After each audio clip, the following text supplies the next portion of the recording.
The video you're about to see might have to do with music theory. Don't worry, it's way simpler than you think, I promise you. Let me prove it to you with my free Music Theory DNA course, which is going to put you on the right path to learning those hard to understand concepts in a super easy and healthy way. Check out guitarinfusion.com, enter your best email address. I'll be sending you that free course right away. But for now, let's get into the video. First, receive the penny each time. Here's another one. A penny each time I'm asked this question. Well, I'd have a lot of pennies like this. And the question is, what should you play over this chord? Or this one? Or even this one?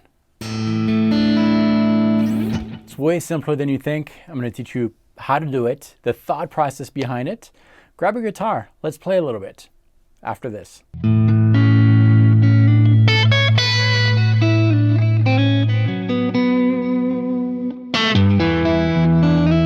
Hi, my name is David Wallerman. Welcome to this channel, which is all about helping guitar players like all of us find our voice, what makes us unique, develop that voice, apply it to the instrument to tell our own personal musical story. Today is a study of scales and harmony and concepts that are so simple that you might miss them. Let's start from the very beginning. Let's say that we have nothing. There's no context. There's nothing. Well, I could play in any key I want, and you'll just accept it for what it is, right? So if I play something like this,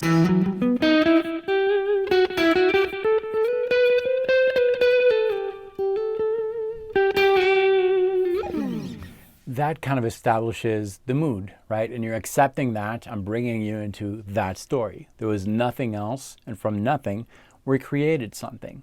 And when you're playing by yourself, that always works, and that's in essence the easiest setting to create a musical story, because you're just starting from scratch and people are just gonna join you or not, but you're in control of the mood of all that. Now it changes when you have to play over chords, and we'll start with one chord. That's actually what this video is going to be about, but if you want to expand to multiple chords, the principles remain the same.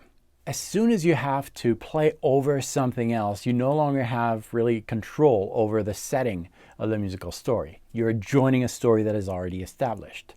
The more things happening in the story you're joining, in the musical section that you're joining, the less options you have, and the more risks you have to clash with something.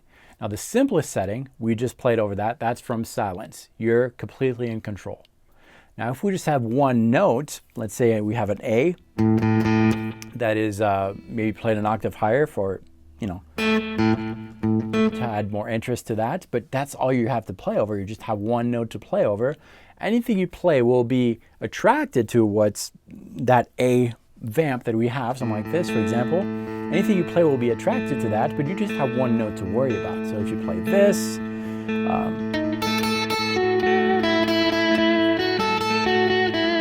that part will be attracted to that A, right? Now I can play this too. That would work too. This would work too.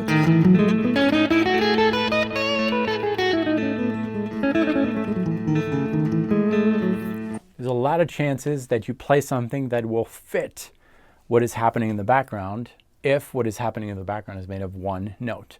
That note that is in the background is going to be considered the root, the thing that establishes the mood. So anything else that you play is going to be attracted to that. Now, the only risk that you're running when you're playing over a single note like this one is to not take into consideration that note. So what you're playing here, whether it's a motif or a chord, is going to be part of a system, the scale, the key of the song.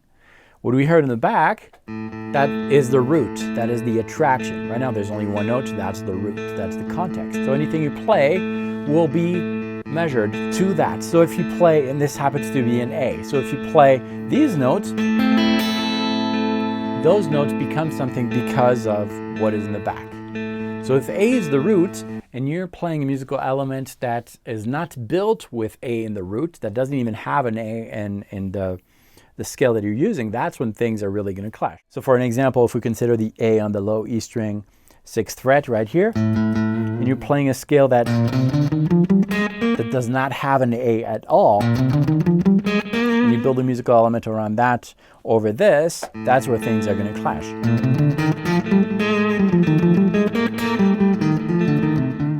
And that could be an artistic choice, but all that to say, as long as you're respecting what is given to you by the background, you're going to be safe. And in this case, it's very simple because there's only one thing to respect. Now, if we add notes to that, you're going to have to take these notes into consideration because these notes are going to give you the setting that you're going to play over. So let's say that we no longer just have this A in the background, which is very free for you. You can make things happy. You can make things a little sad. Make things dreamy and mysterious. A lot of choices, but if we add notes, you'll have to operate within that context of notes, that group of notes, if you want to be accepted and understood by most people who are listening to you. So let's take a chord like this, for example. Let's say we have this. Sounds coherent, sounds defined. You've got a setting now that you have to respect. So what do you play over that? Well, for that, we need to look at the actual notes that are making that chord. If you're not the one playing these, you're going to have to use your ears. That's a whole different topic. And as a matter of fact, I have an announcement on that coming soon. Hint, Chris Lipe and I, something will happen. But all that to say that you've got to use your ears, but that's not the topic here. Let's take a look at that chord that we have. And we're going to analyze each one of these notes and see what we have. The chord you just heard is played this way. We have the A string, 5th string open. Then my ring finger is on the 4th string, 7th fret. Index is on the 3rd string, 5th fret. Pinky is on the 2nd string, 8th fret. And I have the 1st string open. So that's our chord. We have 1, 2, 3, 4, 5. 5 different pitches in that chord. Each of these notes, each of these pitches have different functions, intervals. And we're going to measure these notes in relation to the lowest note that we have, which is that open string on the 5th string. That's an A. So this note is something for that A. Okay, each note is something to the A. And that's where you need to know your intervals. And I covered that extensively in a previous video. I will refer to that video in the description.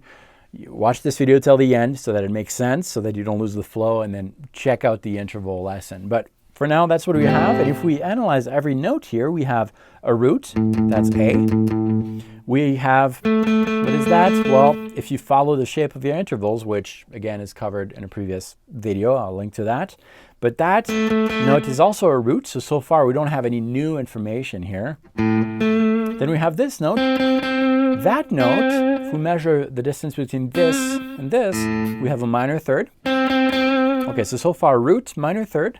This is a minor 7th, and this is a 5th. So the chord here that we have is made of a root, A, another A, minor third, 5th, and minor 7th. Okay, so we have root, minor third, 5th, and minor 7th. Those are 4 pitches, 4 notes that you need to respect when you're playing over that. Now the context that we're playing over is made of 4 pitches. And that's a more detailed context than the first one that only had 1 pitch. So we're going to play over that and we're going to see what kind of options we have. Because this loop is made of 4 notes, I could, if I wanted to, play a lead with these 4 notes.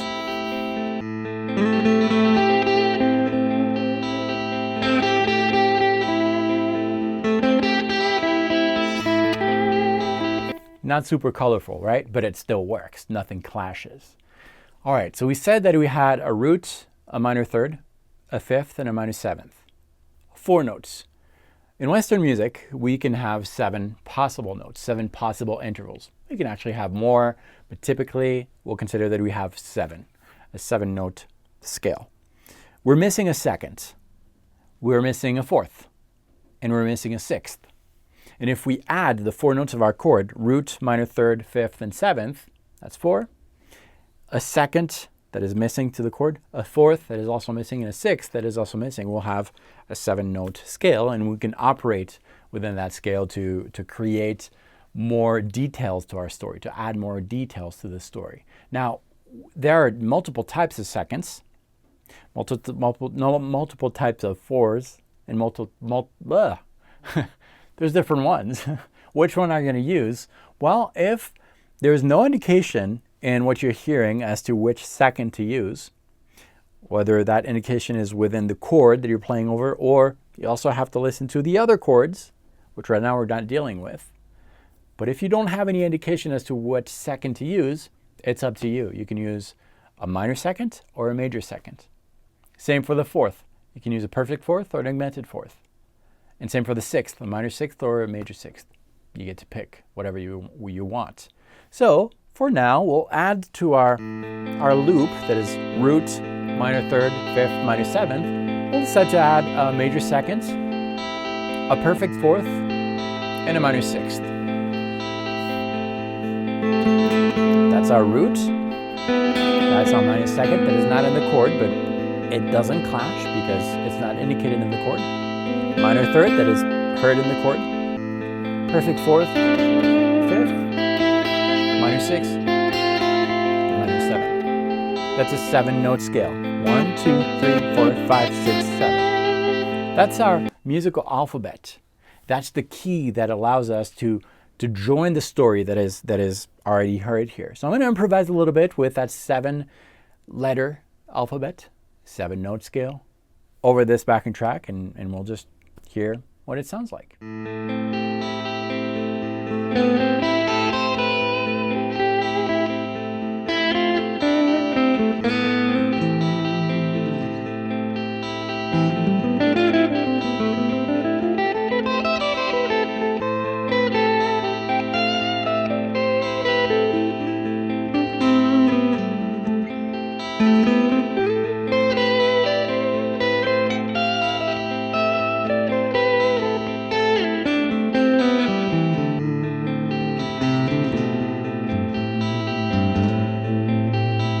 I was able to add details to the story because I respected the elements of that story. And just knowing how the canvas is made will allow you to do that. You just add the letters that are missing that are not indicated there. And that's how I was able to do that. Now we can alter those additional intervals, those additional letters that I added that were not indicated here. I could change them. Instead of having a major second, I could have a minor second if I wanted to. We'll leave the perfect fourth. That's typically done, but I don't have to, but I will. And we'll play a major sixth. So now our new musical alphabet, which respects what we hear in the back, will have the root. That's respected. A minor second. A minor third. We need to respect that because of the backing track. I'm pointing at my foot switch, by the way. The chord's not down, the foot switch is. Minor third, perfect fourth, major sixth, perfect fifth, major sixth, and minor seventh. Okay, so we have this kind of scale now.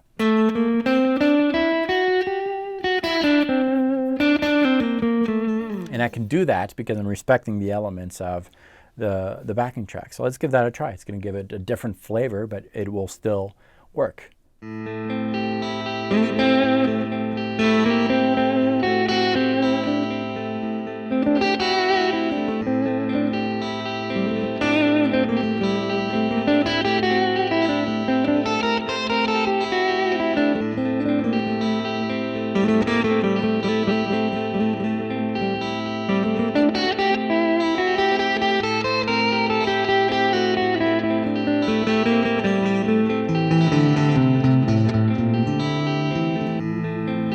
Different details, different words, but it still works because I'm respecting the elements given to me by this chord.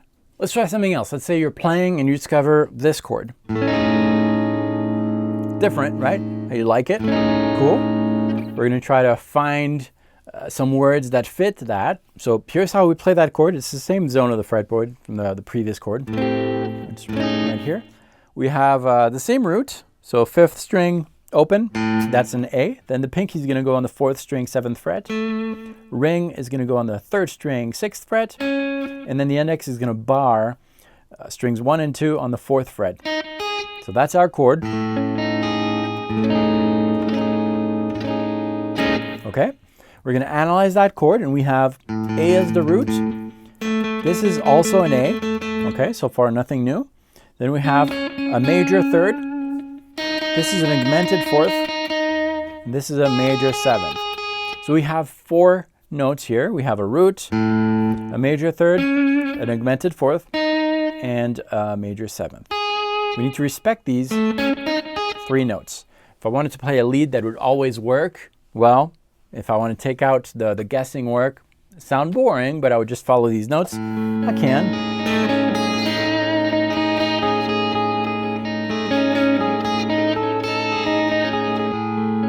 Very boring though, right? We can add color to that by looking at the missing intervals.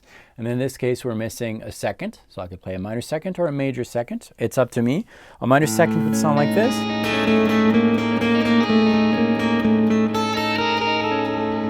Now, because it sounds different than what you're used to hearing, doesn't mean that it sounds wrong. Keep that in mind. Maybe that is the case here.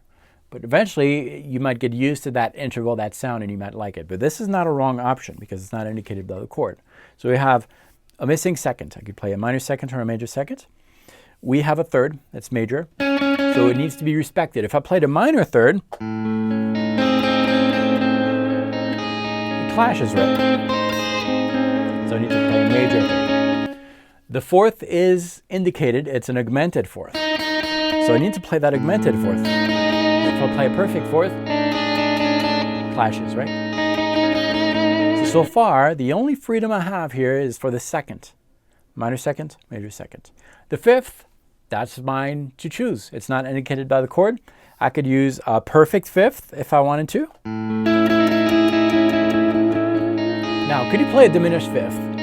Yeah, I mean, theoretically no, but it still sounds okay. Why? Because the diminished 5th and the augmented 4th are the same exact pitch. So those notes are called enharmonic. Same pitch, different names. We still need a 5th in there to have more options. So do we want a perfect 5th? Or the other option for the 5th is an augmented 5th. You can. I know it might sound a little off to you. That's not a wrong option. It's just that you might not be used to that sound. So we got 2 options. The 2nd, minor major. The 5th, perfect or augmented. Okay, the 6th, same thing. We have options. There's no 6th in the loop here, so I could play a minor 6th or a major 6th, which you might be more used to, but the minor 6th is not a bad option. And the 7th is given to us. So we're going to use a scale, an alphabet, made of the notes of the chord, root, major 3rd, augmented 4th, and major 7th, and we'll complement that with our choice of 2nd, 5th, and 6th. And for that, we'll use a major 2nd, perfect 5th, and major 6th. Why? Because I can. Let's give it a try.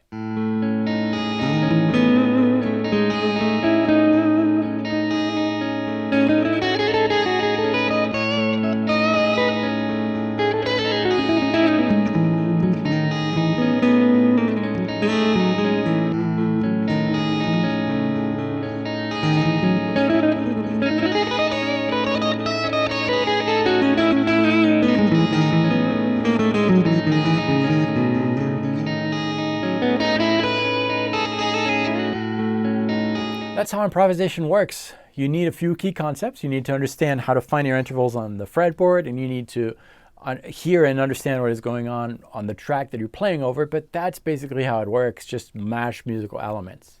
If you want to go a little further with this, you should download the free backing track pack below. The backing track pack is made of simple loops, 1-chord loops that are going to loop over and over, and you're going to get some PDFs with some recommended scales, and you'll really understand how you really have a lot of freedom as far as which scale to use, as long as you respect the elements given to you by the chord. Just visit the link below, enter your best email address. I'll be sending you that right away, and you'll also be placed on my newsletter, and you'll get all the videos for free. Thank you so much for watching this. If you have not subscribed yet, you should, because every week 3 videos like this one come out, helping guitar players like us find our unique voice, develop it on the instrument to tell our own personal musical story. Nobody can play the way you play on the guitar. Thanks for watching this. I'll see you next time.